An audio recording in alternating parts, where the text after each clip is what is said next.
తెలంగాణ ప్రజలు ఒక విచిత్రమైన పరిస్థితిని ఎదుర్కొంటున్నారు. ఒకవైపు కృష్ణా గోదావరి నదుల నీళ్లు దోపిడీకి గురవుతుంటే, మన హక్కులకు భంగం కలుగుతుంటే, మళ్ళీ తెలంగాణ పాత పద్ధతుల్లో సమైక్య ఆంధ్రప్రదేశ్ దోపిడీకి లోనే పరిస్థితి వస్తుంటే రాష్ట్ర ప్రభుత్వం కనీసం పట్టించుకోకపోగా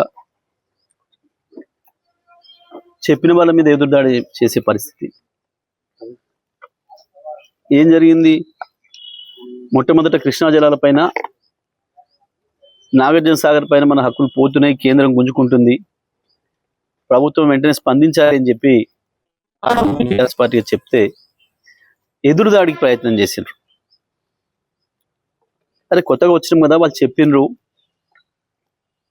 దాన్ని పాజిటివ్గా తీసుకుందామని ఆలోచన చేయలేదు, ఎదురుదాడికి ప్రయత్నం చేసిండ్రు.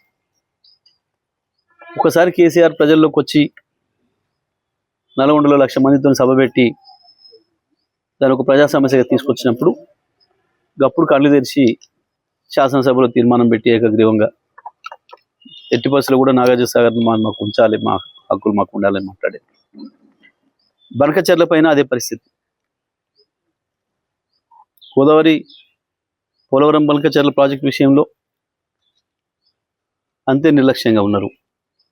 ఏం పెద్ద ఎత్తున దానిపైన ఉద్యమానికి పోతున్నామని చెప్పి అప్పుడు ఇరిగేషన్ మంత్రి, ముఖ్యమంత్రి కళ్ళు తెరిచి మాట్లాడడం మొదలుపెట్టింది. మళ్ళీ ఇవాళ కృష్ణానదికి గండి కొట్టే ప్రయత్నం చంద్రబాబు నాయుడు చేస్తుంటే, ఒకవైపు మోడీ సహకారం పూర్తి స్థాయిలో ఆంధ్రప్రదేశ్కి ఉండి తెలంగాణకు అన్యాయం జరుగుతుంటే వీళ్ళు కూడా ఒప్పుకొని ఉత్తరం రాసి ఒక అజ్ఞానపు మంత్రి, ఇరిగేషన్ శాఖ మంత్రి, కనీస అవగాహన లేదు ఆయనకు, చెప్పిందని అర్థం చేసుకునే శక్తి కూడా లేదు, తెలివి తక్కువ పనిచేసిండ్రు. 90 టీఎంసీల నీళ్లను గతంలోనే కేటాయించి 6-7 అనుమతులు తీసుకొని పని ప్రారంభించి 27,000 కోట్ల రూపాయలు దానిపైన ఖర్చు చేసి చివరి దశలో ఇంకొక 10-12% పని, 15% పని పూర్తి చేసిన సందర్భంలో దుర్మార్గంగా ప్రభుత్వం ప్రవర్తిస్తాం. కేసీఆర్ గారు చాలా స్పష్టంగా చెప్పిండ్రు. తెలంగాణ అంతా చూసింది, తెలంగాణ కాదు తెలుగు ప్రజలు ప్రపంచవ్యాప్తంగా ఉన్న వాళ్ళందరూ కూడా చూసిండ్రు. కేసీఆర్ గారు ఎంత పద్ధతిగా 1:20 నిమిషాలు ఓపికగా విషయాన్ని అంతా ఎట్లా వివరించిండ్రో, ఏం జరుగుతుందో చెప్పింది. ఒక విమర్శం చేయలే, కాంగ్రెస్ పార్టీని విమర్శ చేయలే. ప్రభుత్వం స్పందించాలి, ఒకవైపు చంద్రబాబు నాయుడు, ఇంకొక వైపు మోడీ ఇద్దరు కలిసి ద్రోహం చేస్తున్నారు, మన హక్కుల్ని కొల్లగొట్టే ప్రయత్నం చేస్తున్నారు, ఈ రాష్ట్ర ప్రభుత్వం కళ్ళు తెరవాలి, లేదంటే మేము ప్రజా ఉద్యమాన్ని తీసుకొస్తామని చెప్పారు. ప్రతిపక్షంగా మా బాధ్యత, తెలంగాణ తెచ్చిన వాళ్ళుగా మా బాధ్యత. మేము మౌనంగా కూర్చోలేం కదా. మీ ప్రభుత్వానికి వేరే ప్రయారిటీస్ ఉండొచ్చు. రేవంత్ రెడ్డికి ఆయన ప్రభుత్వాన్ని కాపాడుకోవడం కొరకు మోడీ అవసరమై ఉండొచ్చు, చంద్రబాబు నాయుడు గారు అవసరమై ఉండొచ్చు, కానీ తెలంగాణ ప్రజలకు అవసరం లేదు కదా. నీ పదవి కొరకు మా గొంతులు ఎండబెడతా అంటే ఎట్లా ఊక్కుంటుంది తెలంగాణ? తెలంగాణ తెచ్చిన నాయకుడిగా, ప్రజలు ఇవాళ ప్రధాన ప్రతిపక్షంగా ఇచ్చిన బాధ్యతలు తీసుకున్న నాయకుడిగా ప్రజల తరఫున కొట్టాడాల్సిన బాధ్యత కేసీఆర్ పైన ఉంది. ఏం మాట్లాడినాడో ప్రజలందరూ కూడా విన్నారు. ఏమన్నాడు? ప్రభుత్వం తోలుదిస్తా అన్నాడు. ముఖ్యమంత్రి అంటాడో, ఇరిగేషన్ మంత్రి అంటాడో, ఈ స్ట్రీట్ ఫెలోస్ పేరేం తీసుకోలేదు. ఆయన స్టేట్స్మెన్గానే మాట్లాడాడు, స్ట్రీట్ ఫెలోస్ గురించి మాట్లాడొద్దనే మాట్లాడలే. కానీ వాళ్ళు ఏం మాట్లాడతాడు? ముఖ్యమంత్రి నీవు గల్లీ స్థాయి నాయకుడు అనేది మళ్ళీ ఒకసారి రుజువు చేసుకున్నావు. నిజమే, మాకు రాదా భాష? వాడెంత గొట్టంగాడు, కేసీఆర్ కాలికి గోటి సరిపోడు అనొచ్చు మేము కూడా, మేము అనడం లేదు.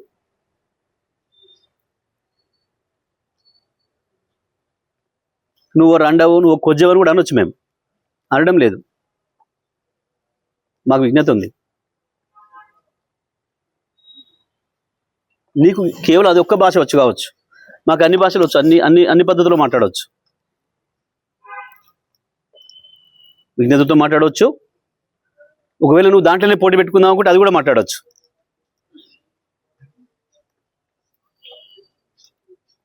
ఎందుకు వస్తుంది? రండలు మాట్లాడే భాష అది.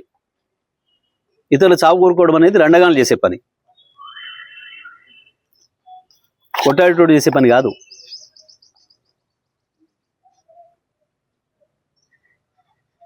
ఒకటి దంతుంటే ఇంకోడు కింద పడి బొర్రెటోడు మాట్లాడే మాటలు అవి, శాపనార్థాలు పెట్టే మాటలు.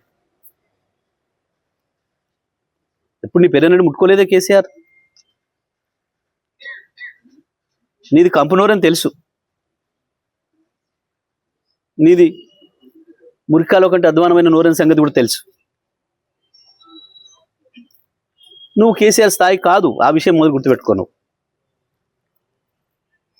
ఏదో తంతే పొరపడ్డాడన్న సామెతతోని అది నిజమైన పద్ధతుల్లో వచ్చి కాసేపటికి ఆ పదవిలో పడి ఉండొచ్చు నువ్వు,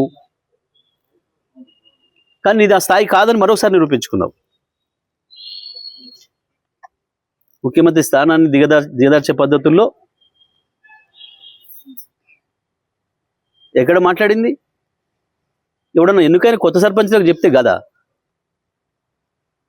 నువ్వు డెడికేటెడ్గా పనిచేయండి, అందరు కలుపుకొని పనిచేయండి, ప్రజలు మీకు ఇచ్చిన బాధ్యతలను పూర్తిగా నెరవేర్చండి, మీ విజయం సాధించండి అని చెప్పొస్తారు ఎవరైనా. నీ చెత్తవాగుడితోని వచ్చిన వాళ్ళ బ్రెయిన్ జడగొట్టి ఏం సమాచారం తీసుకుపోయారు, వాళ్ళు ఏం మోసుకపోయారు నీ దగ్గర నుంచి మెసేజ్? ఇట్లా బూతులు మాట్లాడాలి కావచ్చు మేమని మోసుకపోయారు. ముఖ్యమంత్రి అంటోడు మాట్లాడేటప్పుడు సో ఉండాలి కదా. ఒకటి మాత్రం వాస్తవం రేవంత్, కేసీఆర్ని ఏదో ఈ రాయి కట్టుకొని అండ్లబడిసావు, ఆ రాయి కట్టుకొని నిలబడిసావు అని మాట్లాడుతున్నావు కదా. ఒక్కటి వాస్తవం నేను చెప్తున్నా, సాధారణ ఎన్నికలు వచ్చిన మరుక్షణమే ప్రజలు నువ్వు ఎక్కడ రోడ్డు మీద కనపడ్డా తప్పకుండా బండరాలు నీకు గట్టి హుసేన్ సాగర్లోనో మూసిలోనో పడేస్తారు. ఆ పరిస్థితి వస్తుంది నీ పార్టీకి, నీకు, నీ కాంగ్రెస్ పార్టీకి. నీకు ప్రజలే బండరాలు గట్టి మున్సిపాలిటీ చెత్తను వారేసినట్టు తీసుకుపోయి మూసీ నదిలో పారేస్తారు. గుర్తుపెట్టుకో. కేవలం సబ్జెక్ట్ లేక, కేసీఆర్ చెప్పిన వాటికి ఆన్సర్ చెప్పలేక, సమాధానం చెప్పలేక, దొరికిన దొంగలాగా దాని నుంచి పక్కదారి పట్టించడానికి ప్రజల్ని ఇటువంటి బూతు మాటలు ఎత్తుకుంటున్నాడు. చూడలేదా ప్రజలు? కోట్లాది మంది ప్రజలు చూసిండ్రు. ఎక్కడికక్కడ టీవీలకు అతుక్కపోయి ప్రయాణాలు చేసే వాళ్ళు కూడా సెల్ ఫోన్లలో చూసుకుంటూ పోయినారు. చెప్పు దానికి సమాధానం. పొరపాటు జరిగితే చెంపలేసుకో. నీ ఇరిగేషన్ మంత్రి నీకు చెలవకుండా రాసిండా ఆ ఉత్తరం? 45 టీఎంసీలకు ఒప్పుకునే ఉత్తరం, దాని మీద మాట్లాడు.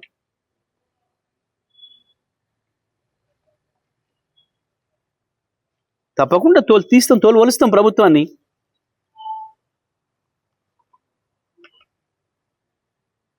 నీ తోలు వలవడానికి నీ శరీరాన్ని ముట్టుకునే పరిస్థితి లేదు.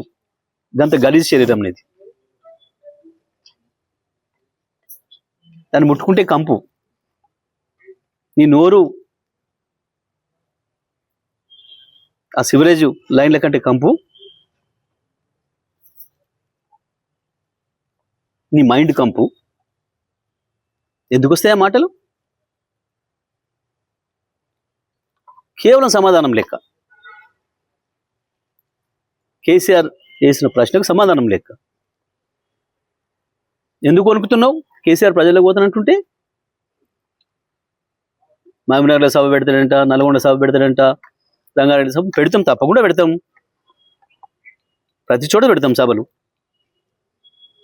పెట్టు. నీకు చేతనైతే కేసీఆర్ అడిగే ప్రశ్నకు సమాధానం చెప్పు. తెలంగాణ ప్రజలు అడిగే ప్రశ్నకు సమాధానం చెప్పు. దానికి పరిష్కారం ఏందో చూడు. ప్రజలు గెలవాలంటే అవతల వాళ్ళకంటే మంచి పనులు చేసి గెలవాలి తప్ప, అవతల వాళ్ళకంటే మంచిగా మాట్లాడి గెలవాలి తప్ప, నీ బూతులకు నీ ఎదురుగా ఉన్న సర్పంచ్లే తిట్టుకుంటూ పోయినారు. చీనీ అమ్మ ఇదేంది, సాగు కోరుకుంటాడు ఎవడన్నా? 2 ఏళ్లలో ఒక్కసారి కేసీఆర్ నీ పేరు ఎత్తుకున్నాడా ఎప్పుడన్నా? లేని కేసీఆర్, లేని కేసీఆర్ గురించి బూతులు ఎందుకు మాట్లాడుతున్నావు?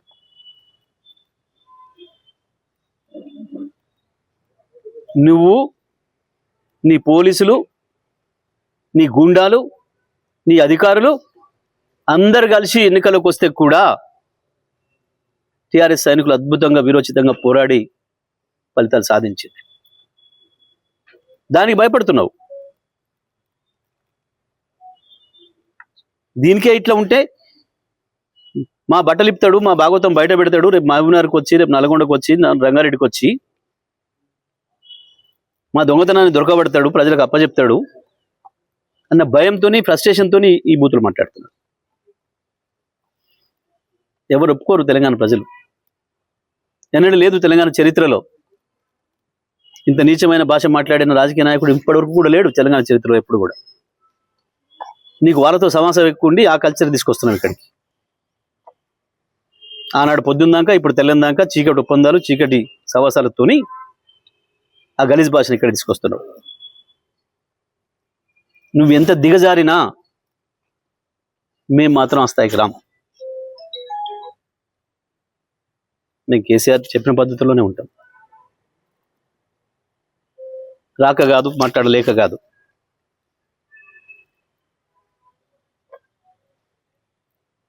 ఎవడు మాట్లాడితే వాడి మీద ఓ దొంగరాతలు రాస్తూ, చెత్తరాతలు రాస్తూ, కుటుంబాలను ఇబ్బంది పెట్టే పద్ధతుల్లో నువ్వు చేస్తున్న వెధవ పని తప్పకుండా నీకు శిక్ష ఇస్తుంది, శిక్ష పడుతుంది. నువ్వు ఇవాళ మాట్లాడుతున్న ప్రతి మాటకు, నువ్వు చేస్తున్న ప్రతి చర్యకు తప్పించుకోలేవు శిక్ష నుంచి. అది ప్రజల చేత పడుతుంది, చట్టం చేత పడుతుంది, శిక్ష వేయబడుతుంది.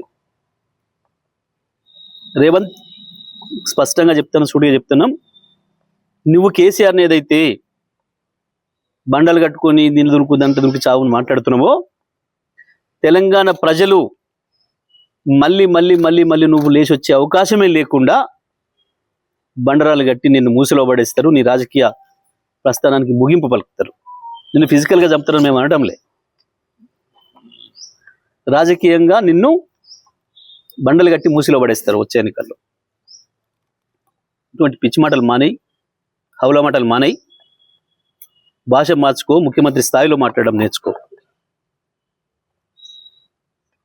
నువ్వు రెచ్చగొట్టాలని చూసినా, ఇంకోటి చేసినా మాకు ఆ ఓపిక ఉంది. ఎందుకంటే నీ భాషల్ని చూసి వచ్చిన వాళ్ళం, నీ భాషల కుట్రలను ఎదుర్కొని వచ్చిన వాళ్ళం. నువ్వు ఒక బచ్చగాడి వాళ్ళ ముందట, కేసీఆర్ ముందట నువ్వు వేసేవన్నీ కుప్పిగంతులు. హనుమంతుడి ముందట కుప్పిగంతులు లాగా వేస్తున్నావు. దానికైనా పద్ధతి నేర్చుకుంటే మంచిది రేవంత్ ఇప్పటికైనా.